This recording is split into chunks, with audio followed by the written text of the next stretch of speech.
LDF സർക്കാരിന് പിന്തുണയറിയിച്ച് വ്യാപാരി വ്യവസായി ഏകോപന സമിതി നിയമസഭാ തെരഞ്ഞെടുപ്പിൽ മത്സരിക്കാനുള്ള തീരുമാനത്തിൽ നിന്ന് പിന്മാറുന്നതായും നിലവിലെ സർക്കാരിൽ വിശ്വാസമുണ്ടെന്നും വ്യാപാരി വ്യവസായി ഏകോപന സമിതി സംസ്ഥാന പ്രസിഡന്റ് രാജു അപ്സര പറഞ്ഞു.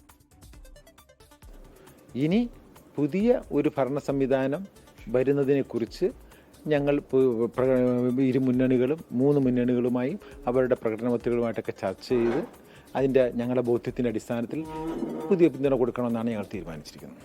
കഴിഞ്ഞ 2 പ്രാവശ്യവും പിന്തുണ കൊടുക്കാൻ കാരണം അന്നത്തെ UDF ഗവൺമെൻറ് തെറ്റായ സമീപനമാണ്. ഇനി ഈ പുതിയ മുന്നണിയുടെ പുതിയ പ്രകടനപത്രിക അടിസ്ഥാനത്തിലായിരിക്കും പുതിയ പ്രഖ്യാപനം. ഈ ഇടതുപക്ഷമാണ് ഞങ്ങളെ ബോധ്യപ്പെടുത്തുന്നതിൽ അവർക്കൊപ്പമായിരിക്കും. മുഖ്യമന്ത്രി എന്ന നിലയിൽ പിണറായി വിജയന് 100% മാർക്കാണ് ഞങ്ങൾ ഇടുന്നത്. സീറ്റ് അല്ല ഇവിടുത്തെ വിഷയം.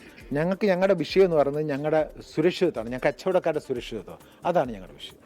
ലോകത്തെവിടെയായാലും ഏത് സമയത്തും 24 വാർത്തകളും ഓഗ്മെന്റഡ് റിയാലിറ്റി പാക്കേജുകളും എക്സ്പ്ലെയിനറുകളും വിശദമായി കാണാൻ ഞങ്ങളുടെ YouTube ചാനൽ നിങ്ങൾക്ക് സബ്സ്ക്രൈബ് ചെയ്യാം.